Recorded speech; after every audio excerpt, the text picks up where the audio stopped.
Hello and welcome to a beautiful sunny, if slightly chilly, early spring day in Nova Scotia, and welcome to my channel, The Optimistic Gardener. My name is Steve Farley and today I'm going to give you 3 great ways to save money in the garden and help grow fantastic plants by using seaweed from your local beach. Now if, like me, you're lucky enough to live in beautiful areas by the sea, or you've got access to seaweed, I very much recommend you take up this excellent resource. Seaweed is packed full of fantastic nutrients that are really important to your plant's growth, like nitrogen, potassium and phosphorus, and it's really very adaptable. You can use it in lots of different ways around the garden. You can use it as a mulch, you can use it on your compost heap, and you can use it to make great liquid fertilizer that will really give your plants a boost throughout the summer. Now imagine you've decided to go down and collect some seaweed. You're down at the beach, you've got your fork, you've got your big plastic bag, and you're raring to go. There's a few, I'd say, not rules, but more advisories when you're collecting the seaweed. First of all, think about where you're taking it from. You want to be taking the seaweed from above the beach's high water mark. Now there's a few reasons for this. First one, it's probably dead. It's very likely been washed up on some high tide or a storm. So like I said, it's dead, and that's the first thing. You don't want to be taking live seaweed. Secondly, it's more likely to have been rained on. So that would have washed away some of the excess salt that you don't want to be putting down onto your garden. So there's another reason. And thirdly, it's not going to be as heavy. Imagine you're taking seaweed from down by the sea edge. It's going to be still full of water, wet, heavy, and it's always a bit of a bonus to have a lighter pack when you're lugging a great big sack full of seaweed across the beach back to your car. One other thing you want to be looking out for is you want to try and take your seaweed from different areas of the beach so as not to disturb the local beach's ecosystem too much. Okay, so let me finish up here. I've just got a couple of bags to do. We'll whip back to Farley Towers and we can go into a bit more detail on how we can use seaweed to make great plants and save you money in the garden. See you in a minute. So here we are back at Farley Towers, and as you can see, early spring in Nova Scotia means snow still on the ground. But you can't keep a good optimistic gardener down, so you've got to do all these jobs early, and this seaweed one is one of the great early spring jobs you can do. So you can see I've got my bags of seaweed that I've collected from the beach. So let me show you the different ways that I use compost in the garden. And the first one is mulching. So for you guys out there who don't know what mulching is, essentially it's the process of laying down a layer of material on your garden soil, a bit like a blanket. Now usually that layer is made up of some sort of organic material, whether it be compost, it could be leaf mould, it could be bark chips, even cardboard. And in this case, obviously, we're using some nice seaweed. Now I'll go into a bit more detail, in fact a lot more detail, on how mulching helps your garden soil in another one of my videos, which you can check out on my channel page. But essentially, mulching helps your garden soil and eventually obviously your plants in a few different ways. One of them being, if you can imagine that as I said, the seaweed, and this is obviously an area that I've prepared earlier, as the saying goes, the mulch is acting as that blanket, and it's cutting down on light to the garden soil, and that's going to prevent a lot of weed seeds from germinating. Not all of them, but it's going to prevent quite a few of them, and that's going to cut down on the work you've got to do. So that's a really good thing that the mulching does. Also, as the summer progresses, it's going to rot down, and all those lovely nutrients that we spoke about earlier, the nitrogen, potassium, phosphorus and some other minerals that seaweed contains, they're going to start to be released into your garden and start to feed your soil and your plants, and that's going to save you money because you're not going to have to put in or buy extra fertilizer and feed your soil less anyway. So that's a good thing. Another one of those things to do with it, if you can imagine the blanket, it's providing shade to your roots of your plants and the soil, and as well as help, you know, a lot of plants don't like sun direct on their roots. It's gonna help you conserve energy. Underneath here it's nice and shady, and even though it's obviously moist anyway at this time of year, when the sun's beating down on it, it's gonna help you conserve water. And for you guys out there that are on water meters nowadays, that's going to save you quite a bit of money throughout the season.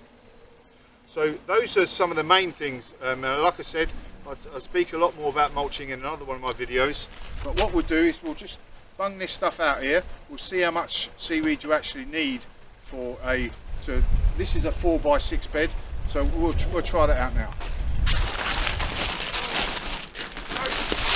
All you've got to do is basically pour it out. I'll leave it at the door for you. Okay, mate. Layer it out there. Making sure you're giving the soil a good covering all the way across.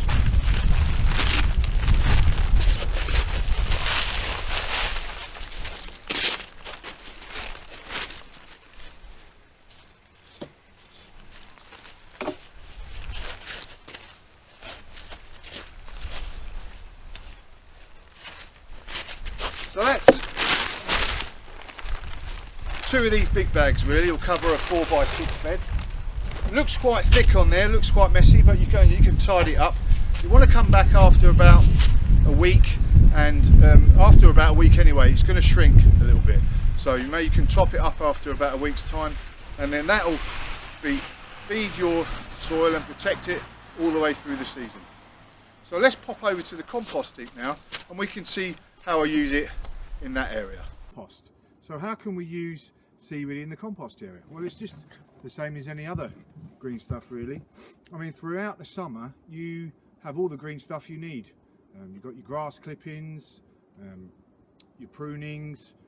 In the autumn you've got your leaves, if you use leaves in the compost heap. But there are some parts of the year when there's a bit of a dearth of green stuff to use in your compost heap, and that is the real engine of creating compost is the green. As it breaks down, creates the heat, and then creates into the compost in a much faster, quicker speed. But as I said, there's a dearth of it in some parts of the year. You know, throughout the winter your grass isn't growing, and in the early spring here my grass is definitely not growing, as it is covered with nearly, you know, a foot of snow still. So seaweed, excellent resource, excellent replacement for the green stuff at this time of year.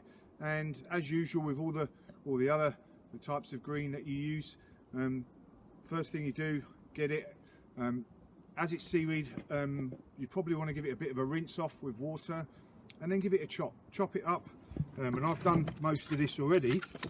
Just give it a nice chop up, and then all you're doing is just layering it in. A good layer of the seaweed into the compost heap, and then my brown stuff at this time of year is old cardboard and brown paper bags, etc. You know, and then we're going to leave that for a couple of months. My compost heap at this time of year is mostly frozen, so once it starts to defrost itself, I can give it a turn and go through that usual process of creating good quality compost. And as I've mentioned numerous times so far in this video, all those lovely nutrients that are contained in your seaweed are going to be released into your compost and available to your soil, and help you grow those fantastic plants that you really, really want, which is what we want as a gardener.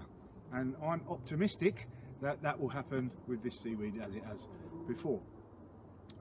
So that's the compost. It's pretty simple really. Get it, give it a rinse, chop it up, stick it on the compost heap. A couple of months later, Bob's your uncle, good quality compost. So the third way I use seaweed in the garden is to make liquid fertilizer. So I'm going to gingerly make my way across the skating rink to the liquid fertilizer zone, where I hope you'll join me for this third segment. See you in a minute. Welcome back to part 3 of my how to use seaweed in the garden. Now I try to grow my plants as organically as possible, both my veg and my flowers, and having the ability to be able to make or produce my own organic liquid fertilizer is another great attribute of using seaweed. Seaweed makes superb, if slightly whiffy, organic liquid fertilizer, and all those lovely nutrients that I keep banging on about will be transferred quickly into the soil through the liquid. And it's really easy to make. All you need is a container to put the seaweed in, some water, and of course the star of the show, the seaweed. So what you want to do is you'll get your seaweed back from the beach. Again, give it a rinse through with fresh water just to wash off that excess salt, and then fill the container up with the seaweed. Top it up to just below the rim, and then fill up the container with water.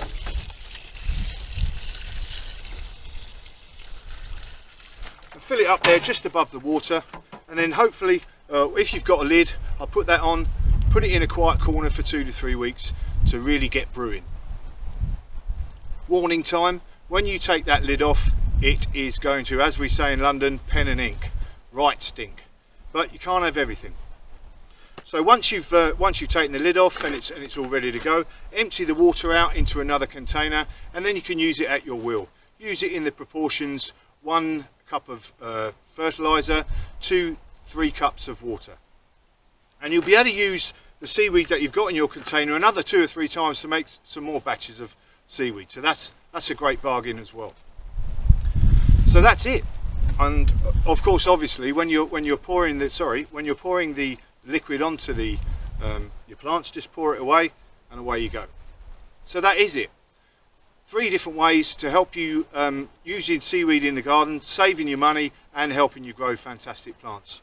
We've got the mulch that's going to help keep your plant roots cool and conserve water throughout the season, and then it'll break down and feed your plants as well. We've got using seaweed in the compost heap, another great addition there, and also a really great replacement throughout the winter or in the early spring when you haven't got that green stuff. And last of all, the liquid fertilizer, producing really good seaweed, producing really good organic liquid fertilizer. So if you've got the ability to get hold of seaweed, I definitely recommend you using it. It's another fantastic resource in your garden toolkit. And that's it. If you like this video, please click the like button below, and if you've got any comments or questions, don't hesitate to put them down in the comment section, as long as they're not too rude. I'll hopefully be uploading videos now throughout the growing season on a weekly basis, so click the subscribe button below for regular updates, and check out my channel page for more handy ideas and tips to hopefully inspire you to make your garden the one that you've always dreamed of. And without further ado, I'm the Optimistic Gardener. Good night.